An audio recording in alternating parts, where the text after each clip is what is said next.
Welcome to the One Inside, an Internal Family Systems podcast. I'm your host, Tammy Sallenberger. On today's podcast, I talk with Molly Lacroix about why Christians talk so much about love, but often fail to be loving.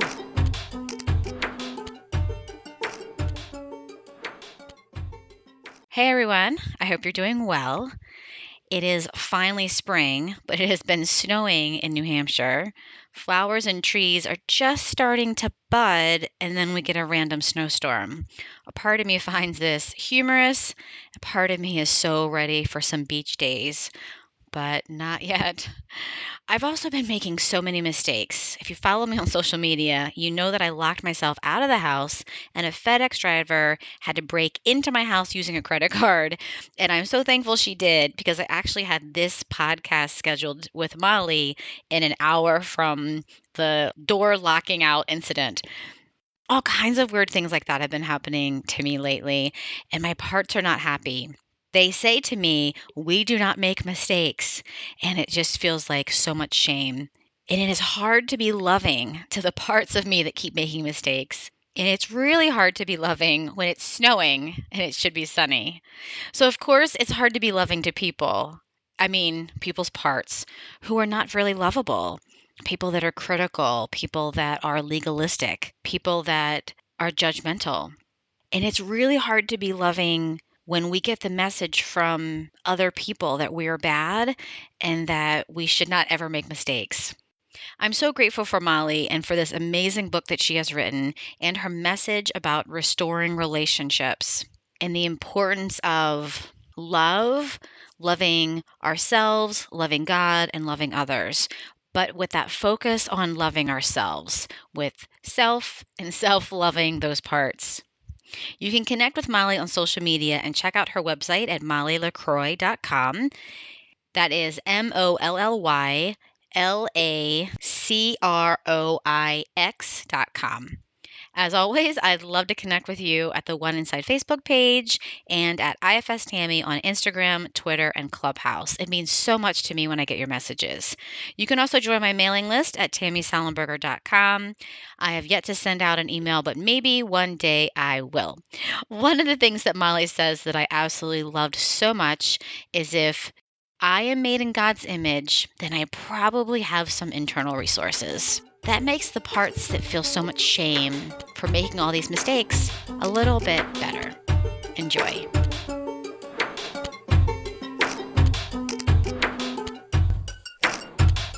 Tell everybody where you are in the world and what do you see when you look out your nearest window?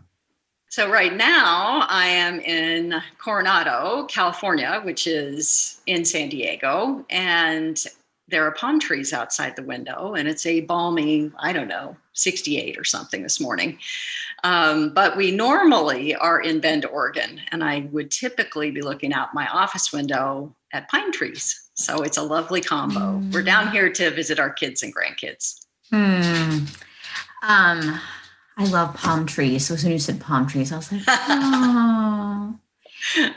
How far away are these two places? Like, are they drivable or do you have to fly?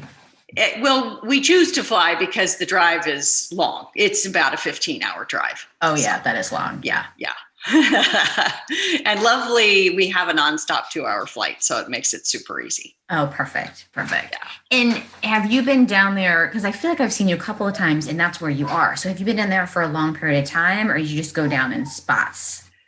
No, we come down for brief visits because, of course, our kids are working and busy. And so it works to come for like 10 days. And then we're up north for a couple months and then I need a fix. So we come back down. Yes. And you did this with your hands. So does that mean you have a grandbaby that looks like a grandbaby fix? Yeah. Yes, I have. So we have a daughter and a son, both of whom are married, both of whom are parenting. And our daughter's daughter is about 2.5. And that's just the best. I got to babysit over the weekend because they have another baby coming the end of July and they needed a little break. So while my daughter can still travel.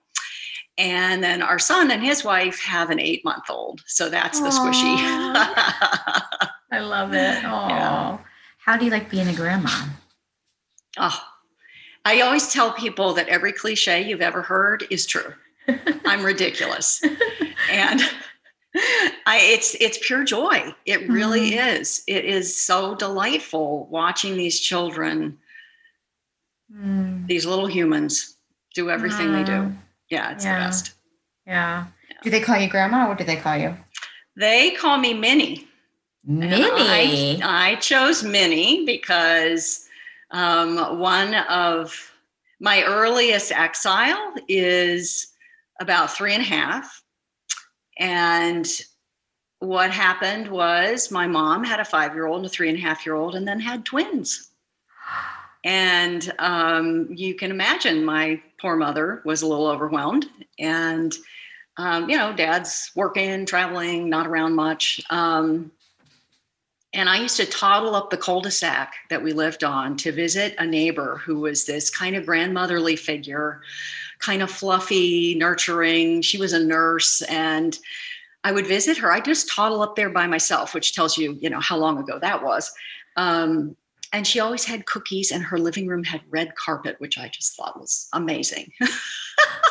So it took me almost no time at all to realize that I wanted to be Minnie to my grandchildren, because that was such a necessary person in my life at that point. So that's why I'm Minnie. I love that. And you were the oldest in this story? No, I was the middle child. You were the middle. Yeah. Okay. Yeah. Okay. Yeah. I had an older sister, and then me, and then the twins are a boy and girl. Okay. Okay. So I would like to talk about your beautiful book, which I have right here, called Restoring Relationship, Transforming Fear into Love Through Connection. And I want to talk about let's just start from the beginning. What happened for you that you decided I need to write this book? Yeah, so I am, a therapist in private practice. And because I got my master's at a seminary, a lot of my clients identify as Christians. And I kept hearing these sad stories of people who often, people turn to their spiritual community when they're struggling. That's often their first way of seeking help. And they were either not helped, or in too many cases were harmed. And I kept seeing this. And I was in a group with other colleagues who went to the same seminary, and I started asking colleagues, and everybody's seeing the same thing. And I just have IFS is such an amazing model, integrates beautifully with Christian spirituality. So I always have a passion to teach something I think is wonderful. And this was also and there's harm being done, and we can do something about it. So I just felt it, I had to write the book, and, kind of made no sense because I wasn't a writer, and I was in private practice, and didn't have a social media platform and all of that stuff, but I couldn't not. Did you have an email list? Do you have to have an email? No, I didn't have any of that. You didn't even have an email. I laugh. Now I know all about that stuff, but I didn't know anything then, other than I just felt like I needed to write this book. But I had some wonderful advisors, colleagues, and a former professor who, the professor has written many books, and he said, yes, it's a book. And he gave me great guidance about, structure. And so I went ahead and wrote the book, and then I have been busy doing all that other stuff since then. So I think what happens for a lot of people is you're like, I see a need. And I know with my seminary training and with my IFS training, I could help people with this. That's exactly right. And that's always, the desire of my heart, like any therapist, right? We're doing what we're doing because we want to help people. Yeah. And so, and I also have a very strong part of me that likes to teach. And so I've taught in every, this is not my first career. I was in healthcare administration previously, and I always found ways to teach staff various things. And so the teaching piece is big too, because I really believe that the majority of people are well-intentioned. And there's either a lot of ignorance, or of course, as we know, there are protectors leading the reaction. I don't say response, because I think it's a reaction. And so that teaching piece comes into play. I love it. Yeah. Can you back up? Because now I'm like, wow, I want to know, how did you end up being an IFS therapist? How did that happen? Okay. Well, when I was early in my practicum, when I was still in grad school, getting my master's in marriage and family therapy, my practicum was at a hospice. And one of the first clients I was assigned had the worst trauma that I've ever worked with to this date, which is like 15 years later. Mm. And I, of course, knew nothing about how to help her. And unfortunately, the graduate program I attended was really a very strong one in many ways, but did not equip us regarding trauma. And that was another thing I became passionate about, because I found at this hospice, I think there were 9 different graduate programs represented among the practicum students at this hospice. And I think I found one of them that was doing anything to equip people about trauma. And again, this was 15 years ago, so times have changed, or I don't know how many years ago, but roughly. And that field is growing exponentially in terms of our understanding and the resources available and so on. So I actually did a little training for the other interns at the hospice, because like, you guys need to understand trauma. So Wow. I got my EMDR training right. It's a 2-weekend training, and I did the first weekend, the weekend before I graduated from grad school. And so I went all in with EMDR and became a consultant, which is where you have a role in teaching. Again,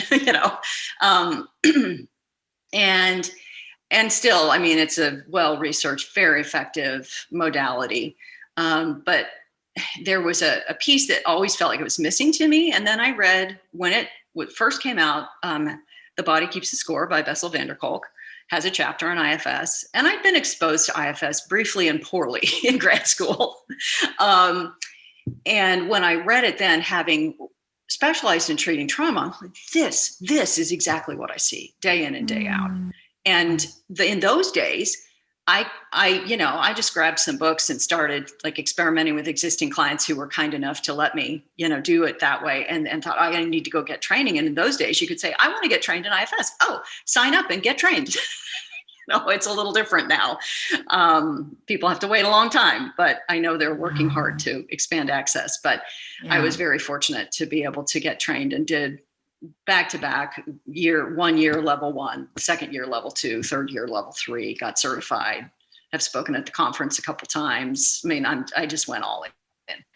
And so it sounds like you were completely, like, a book was definitely in your like wheelhouse. Like, that was going to be the thing that you were going to do. Yeah, someone said years ago, oh, you're going to write a book someday. And I'm like, what? But yeah, looking back, it makes sense.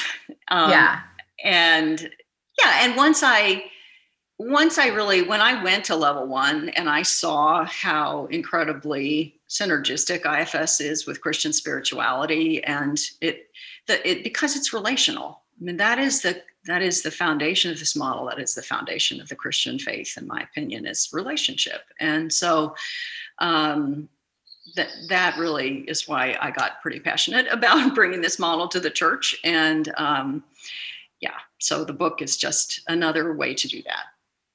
Perfect. Well, I want to hear more about that idea that Christian spirituality and IFS is about relationship.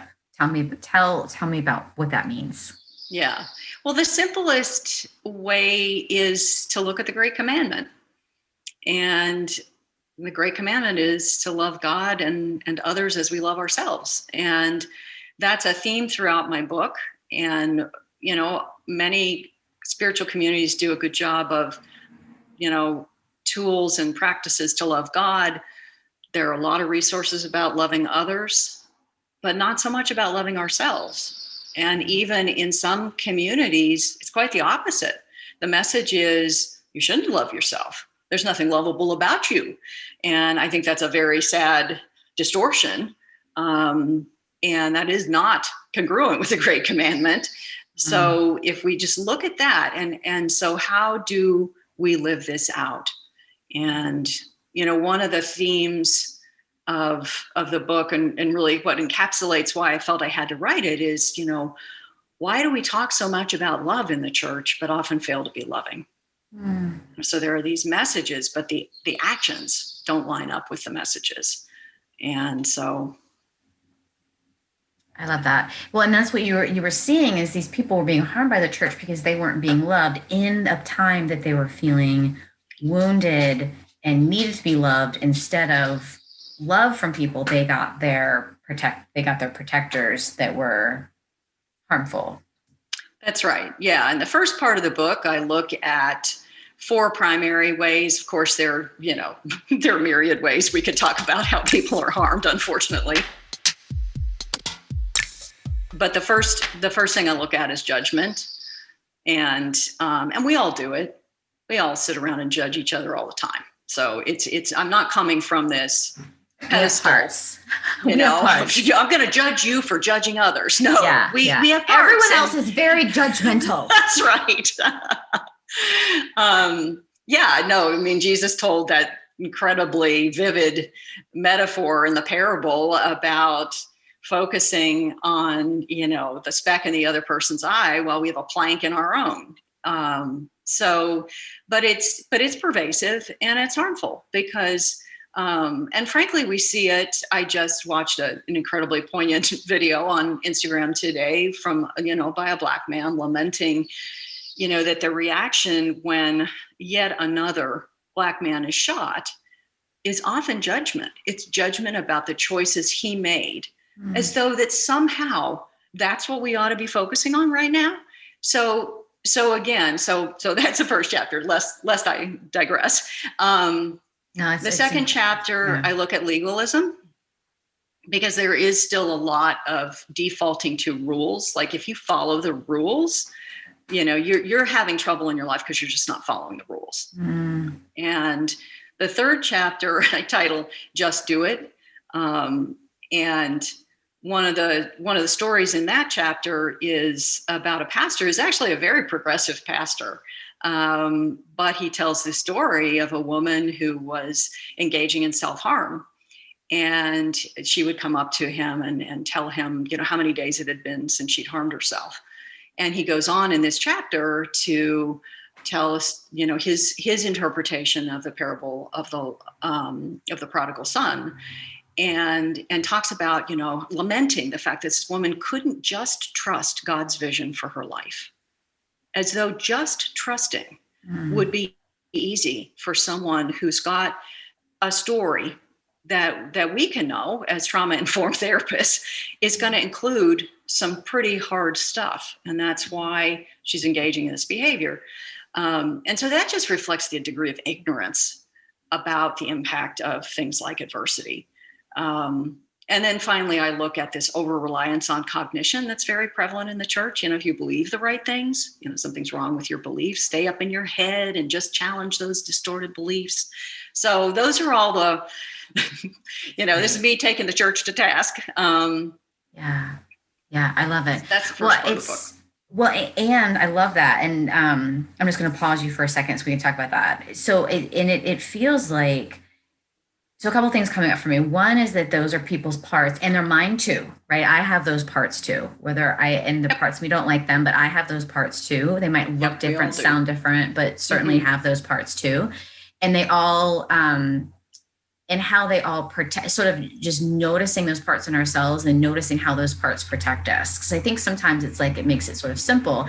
Like with the current shooting, it's like, oh, well, if we blame him, then it disconnects us from the horror of what happened or what's been happening. And I think that's the other thing I was thinking about with the 4 is it disconnects us.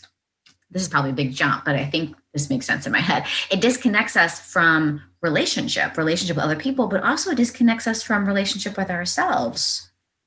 That's exactly right. I'm nodding vigorously, which of course on a podcast I should use my words. Yeah. That's okay, but I feel happy about that. Yes, that's exactly. And through these chapters, I'm introducing the model. I'm introducing this concept of, of these protectors and why it is that our protectors are doing what they're doing and how these strategies disconnect us from one another at a time when we most need connection. Yes. You know, it's funny because I was going to title the book Restoring Connection, and my editor said, you know, it sounds like your cable's out. We need to come up with another, you know, because I wanted to use a C word, but right. But at any rate, yes, all of these they're all protective strategies that disconnect us from our own vulnerability. And that's what I lead into, helping people look at that. And then the second part of the book is really helping people understand, well, dang, humans are vulnerable. You know, why are we so vulnerable? And looking at some of those basics of early development, and it's just the way humans come into the world. You know, we are incredibly vulnerable, and our attachment experiences and a variety of things really impact how we adapt to that vulnerability. I love that. I love that you start off with those 4 things and you almost like back up. And it's like, why do we need those 4 things? Because of this vulnerability. Yeah. And the segue is a chapter that really looks at Jesus, and his life redeems vulnerability. So for us as humans, when we're vulnerable, often we feel shame. And when you go from the beginning of Jesus in the womb, the vulnerability, you know, in that culture at that time of being in the womb of an unmarried young woman who had no power, and his whole life to the ultimate vulnerability on the cross. And so there's this redemption of vulnerability. So again, as a church community, you know, rather than being afraid of vulnerability is how we connect. So we have to regain our capacity to meet one another in these vulnerable spaces. I love that. It's beautiful. I've never thought about that before. It's beautiful. Yes. So in the third part, that's where I really introduce the model in depth. I've kind of dripped the model throughout. And then in the third part, it's like, okay, what's the way forward? So we've talked about what not to do, talked about this issue of vulnerability and how attachment and adversity and trauma and things like that affect us. And then, okay, now what do we do? And in that, introducing the model, have a chapter on protectors and a chapter on exiles. And all of this has exercises so the reader can begin to go inside and get to know their own system. Right. And then in the fourth part of the book, I apply the model to the common causes of distress. So again, wanting to make this book practical, you know, for the church to be able to say, okay, great, I get I'm not supposed to do these things, but what am I supposed to do?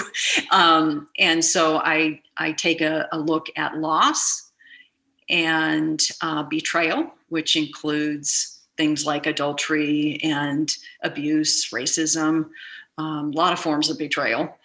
And the third chapter in the fourth part is about addiction. So there's a lot, you know, that's worth a book in itself, right? But that's for somebody else to write. But I really wanted to help people get a whole new vision of what is going on with somebody who's struggling with either substance abuse or a compulsive behavior. And then the fourth chapter is the emotional response to physical and mental illness. And as I was writing the book, I knew I was going to do the 3 chapters, and then, you know, sitting back in the days when we would go to church in person, our church does prayer time that everybody, you know, participates in and can ask for prayer requests. And 75% of the prayers were for physical illness. So, and some a little bit for mental illness. More and more people will say out loud, you know, that either they or someone they love is struggling with mental illness. And I thought, oh gosh, I need to take a look at that. And that was, you know, just one of those divine moments, because literally when I was writing that chapter, I was diagnosed with breast cancer. And so I had my own, my own experience that I could bring to bear on that chapter. And so. Wow. Interesting timing. Yeah, right. Right, because you weren't even going to write that chapter. Exactly. Yeah. Yeah. Does it feel okay to share a little bit about how writing the book or the process of that helped you in your breast cancer journey and how you are right now? Does it feel okay to share that? Sure. Yeah, I'm happy to share. Yeah, so it was a year ago. I'm coming up on a year since my second surgery, and that was the second and last of the surgeries that I had to have, and then went on to radiation, et cetera. Yeah, it was really having to write that chapter when I was going through it. First of all, I was more diligent than some of my own protectors might have let me be in sitting with what I was going through. Yeah, right. And yes. Because of course, like you said before, we all have these protectors and they are good at what they do. And one of the things that I learned in that experience is how much we all minimize the impact of whatever kind of distress, including physical illness. And I had 4 different doctors involved in my care, all of whom were women, which was amazing. Most of whom engaged in minimizing pretty substantially. From the very beginning, this is probably nothing, this is probably nothing, this is probably nothing. And then once I'm done, because so then you get the diagnosis, and you're like, wait a minute.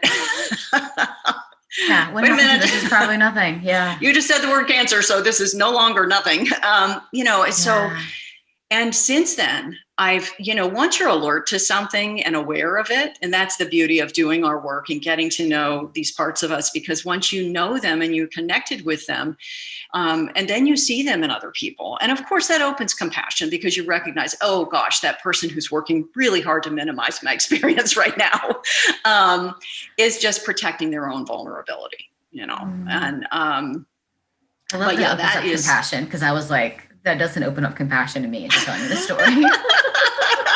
Well, of course, we might have another reaction first. But yeah, but we'll get to compassion. We'll ask the person to step back and then we'll get to compassion. That's right. Yeah. So, I mean, there were a number of different aspects, different parts of my system, and really allowing, that there are these parts, the comparison parts. So, my diagnosis was a big deal to me. There are parts of me that would look at other people and like, well, they have it way worse. So when I would go to radiation treatment, they have, so that they can, they have to pinpoint the radiation very precisely. And so they have different ways to do that. And if somebody's being radiated in their head and neck, they have to wear this like net type thing on their head and neck. And I would walk in the room where the equipment was, and there'd be a rack holding everybody's different, device, if you will, that they have to use during treatment. And I would see those and I would say, oh my gosh,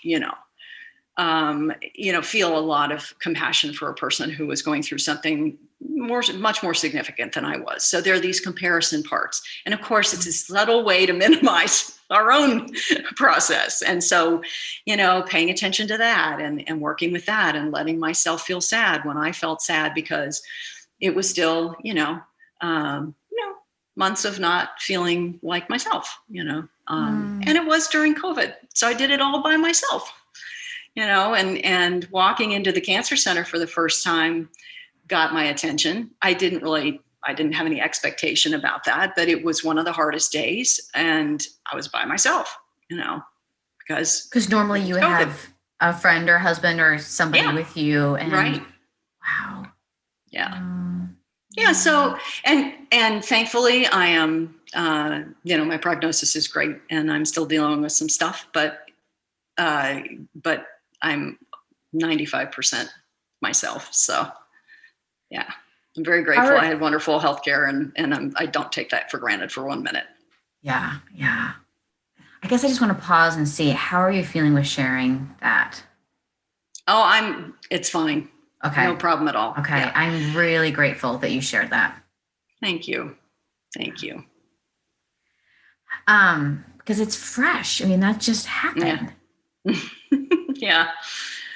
Yeah.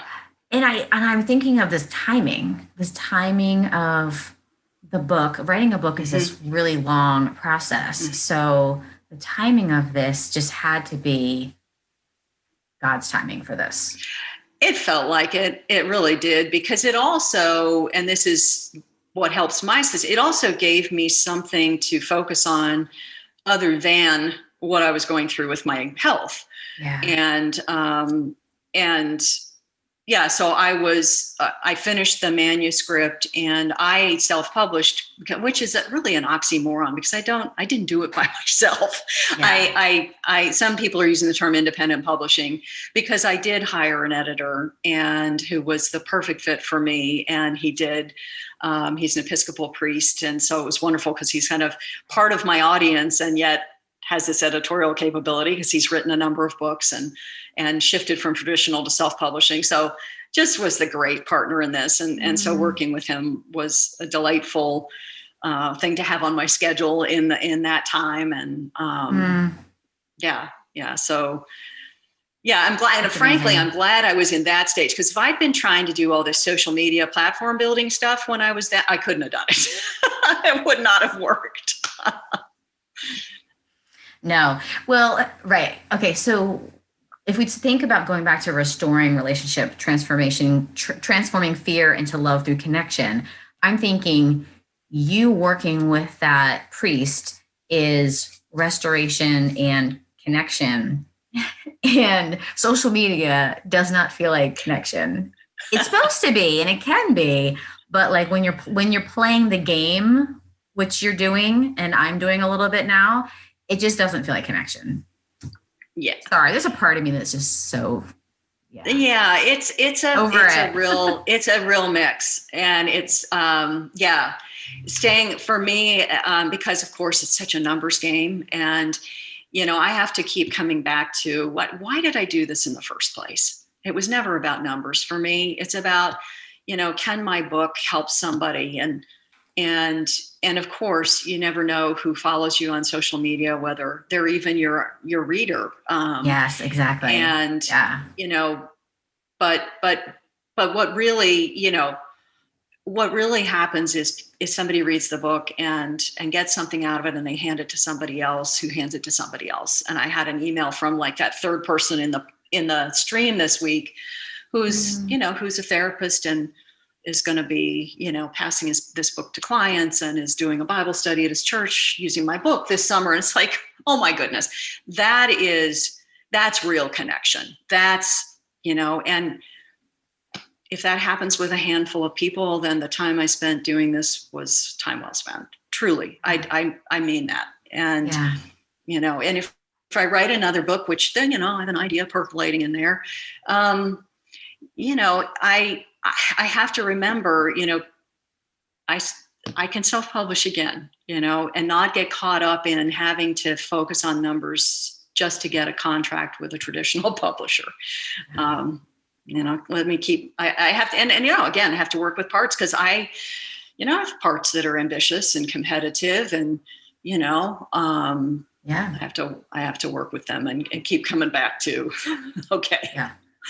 Why am I doing what I'm doing?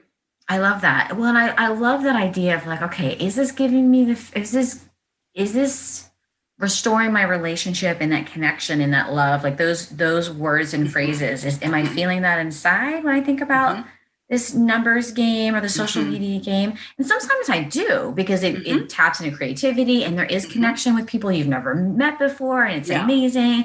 And then sometimes it's not. And maybe that's when you just step away from it, because you're like, okay, what am I noticing inside? And if I'm feeling that love and connection in that relationship to my own parts, my own system, and that feels good, then that sounds good. And then when I'm feeling that yucky stuff, then because, okay, so what's so interesting? The yucky stuff is the 4 things I think that you talked about at the beginning of your book.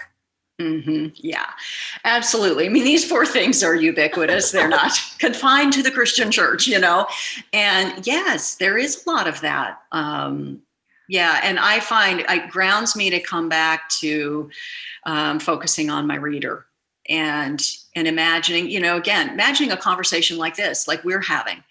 And if I can offer something to my reader that, that connects with, maybe the pain or the struggle that they're experiencing, or whatever that might be, then I can then it makes sense to write it. And if it's just, oh gosh, it's Tuesday, so I have to post something and I have absolutely nothing I want to say, allowing myself to accept that I'm not going to post something that Tuesday, I love that. Yes. Yeah.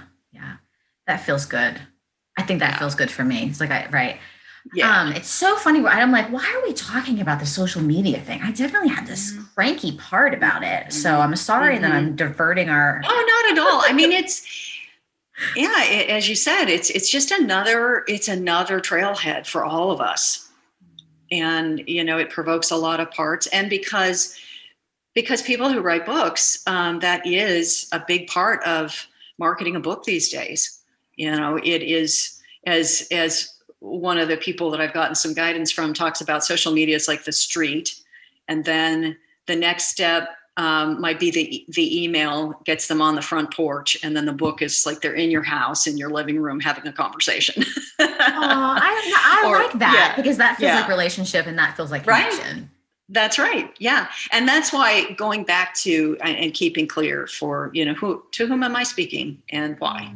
And yeah, it's a person, right? It's this person and I'm inviting them into my home. That's right. And that it's not a numbers game, and not to be too uber churchy, overly spiritual, but let's face it, Jesus in his 3-year public ministry, he touched the lives of a small fraction of the people that existed in the territory where he was walking around. And would Jesus have had 1 million followers or even 10,000 followers so he could have the swipe up feature on Instagram? I don't know,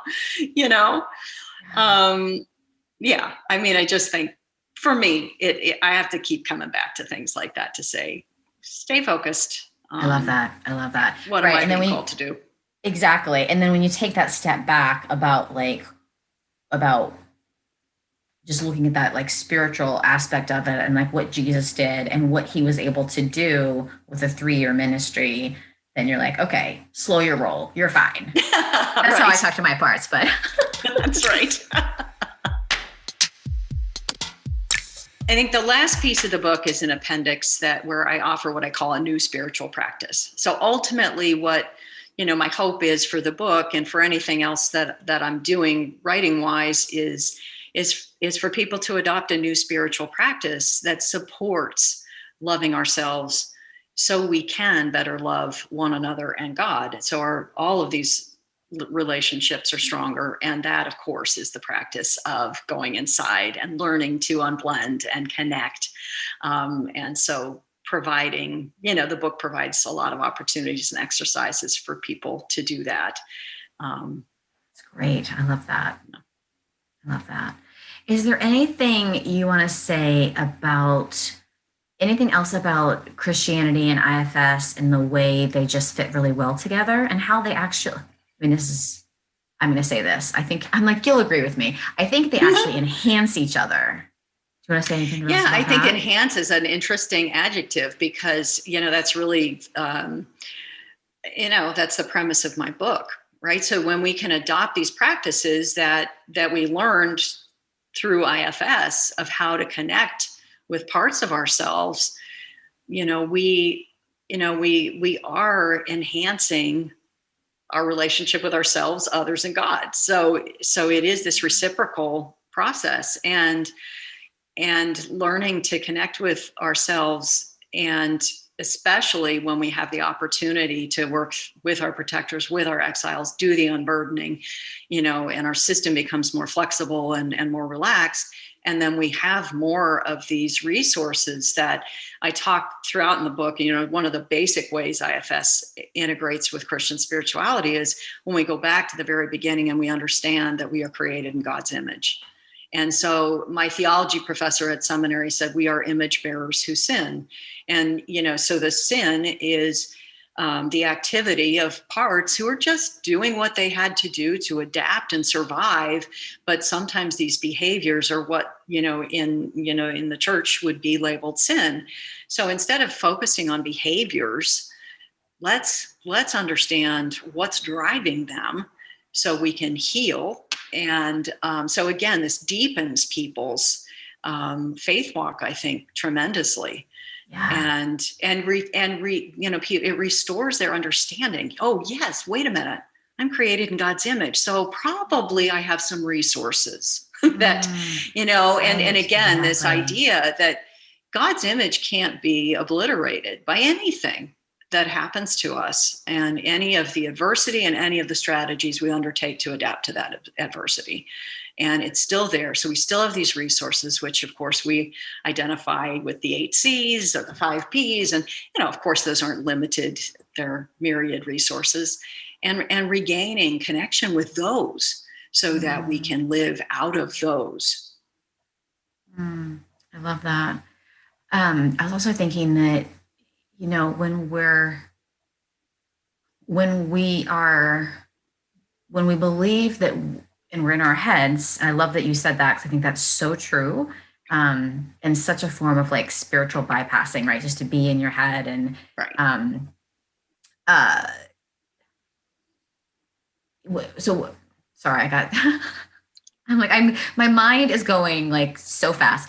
So about the sin, I think what happens then is we end up, then if I'm a sinner and I'm this dirty, rotten sinner, I actually think that hurts my relationship with God, because then I get really stuck in that. And then I keep sinning. And then I end up feeling disconnected from God because I am this dirty, rotten sinner. And I think then I did disconnect from the parts of myself because I hate those parts. And there's disconnection there. And then there's disconnection with God. And then there's no resources. I'm told just to pray or just to read my Bible more, or just, and then, yeah. Yeah. And it's this awful, awful spiral.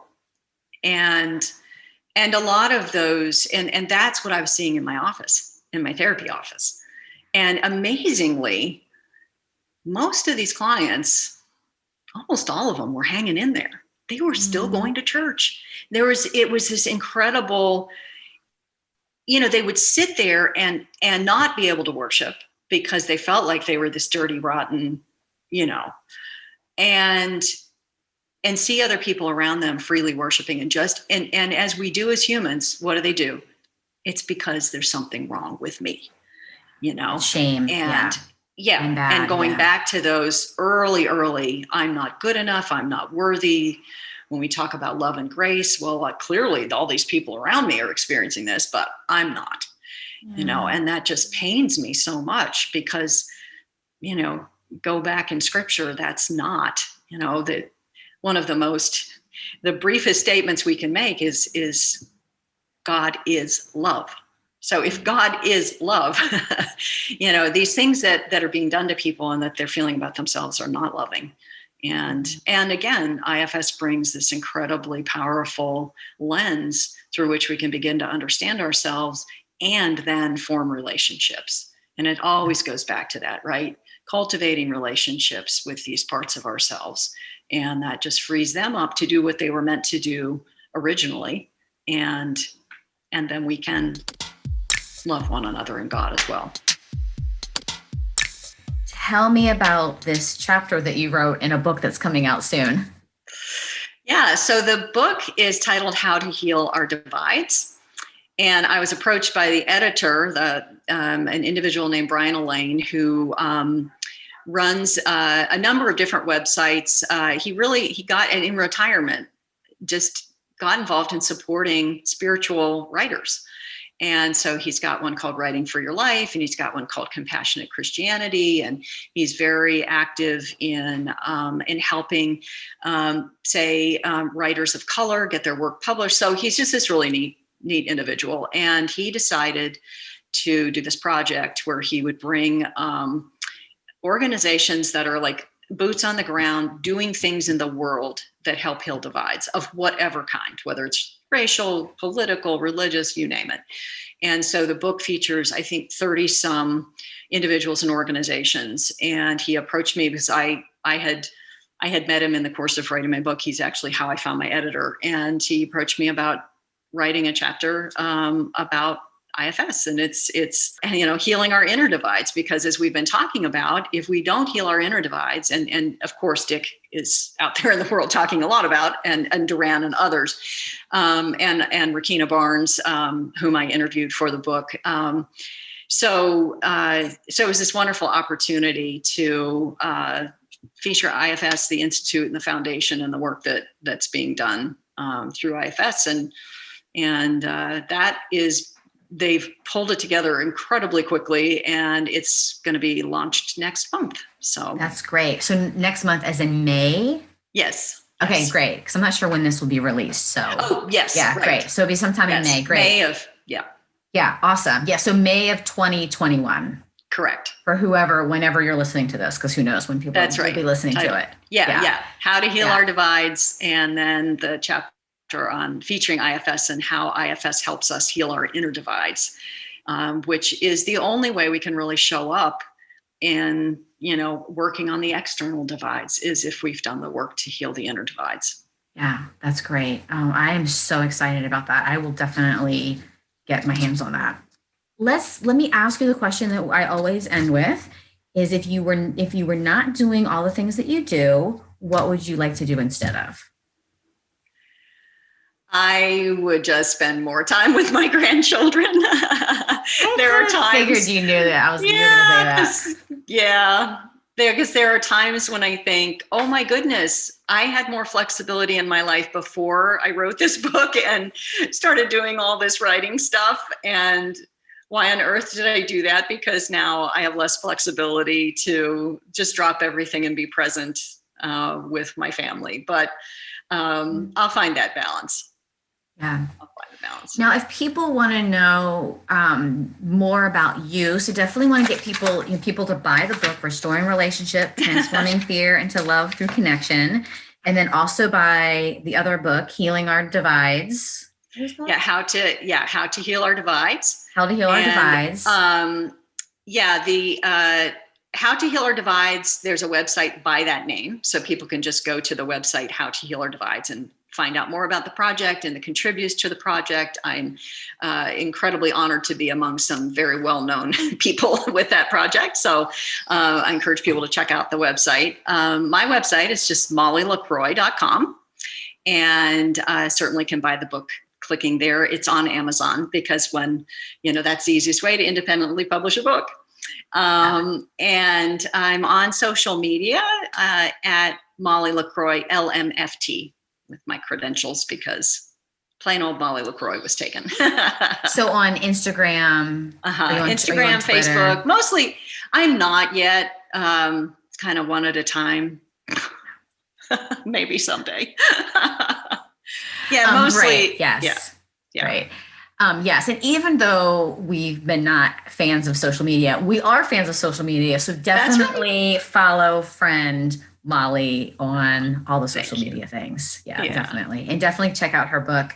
And anything else you want to say about people connecting with you, or any other services you're offering, or consultation groups, or anything like that, or workshops, or any of that good stuff you want to give a plug to?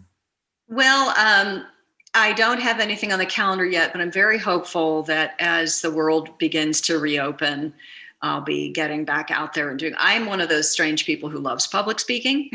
So I think that goes with the teaching, and I've done a lot of it. And I mean, I would love to come to people's church communities and speak about the book and do retreats. I used to do retreats and a lot of teaching, and I hope to get back to that. I've done, and again, really kind of shifting. I've done, and I love, participating as a member of the staff teams doing the IFS trainings, and I do some IFS workshops just as kind of intro to go to the training, people, please. Yeah. So I really like doing it in person, though. I know. Molly, how about, okay, I'm going to offer this, and you tell me if this is a bad offering. What if people want to read the book or do a workshop at their church, and then they can have you come in as sort of like the author, like they do like you said earlier. So someone does like a book club or book group at their church or with their friends, and then they have you come in as like a special guest at the end. Yes. Over Zoom. Yeah, exactly. Yeah, I actually have one of those offers outstanding currently. The first one of those on the calendar. So yes, I would love to do that. And I'm like, that sounds I'd exciting. be happy to. Oh, exactly. I love that. I love that stuff. Yeah.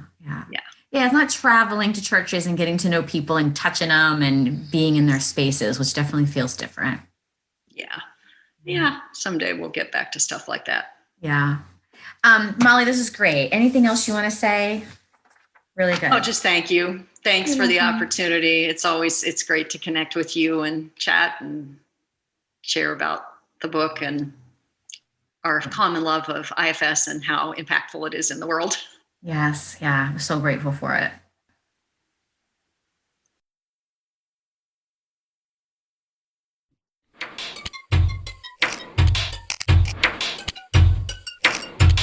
Thanks for hanging out today.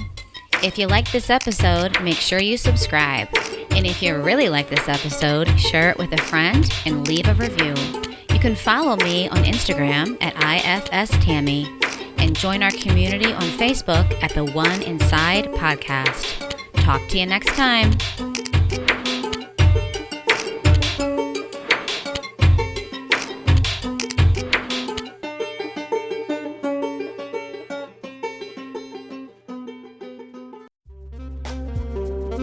Today's episode was sponsored by Brighter Vision. What's the point of having a beautiful website if it doesn't attract the clients you want to see? As the worldwide leaders of website design for therapists, Brighter Vision sees this issue happen way too often. A nice-looking website doesn't equate to a successful website. The truth is, your current website might even be turning off potential clients. That's where Brighter Vision comes in. Brighter Vision's team of website designers will create a website that is centered around attracting and retaining your ideal client so that you can have a nice-looking website as well as a successful one. Better yet, Brighter Vision is offering $100 off exclusively for listeners of the One Inside podcast. To take advantage of this offer, simply go to brightervision.com/inside. Again, that's brightervision.com/inside.